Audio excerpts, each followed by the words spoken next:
classification tools. We've hit on these a little bit, but I believe that is a link there to the current US HTS that should be searchable.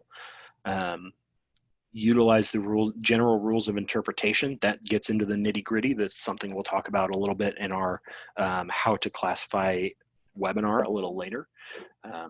Using case law, such as the customs ruling and decisions for substantially identical products. If you've got an item that's described pretty well in a cross ruling, it's very easy to use that same classification as justification. And that's something that we encourage here.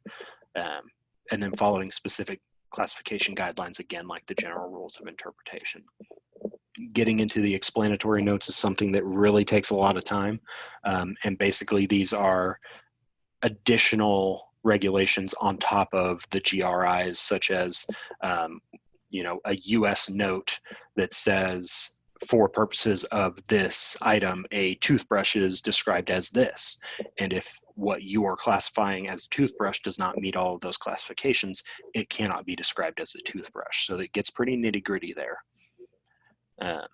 And then there's always customs informed compliance publications on classification, on how to read your 7501, and then the customs ruling online search system that we talked about there earlier.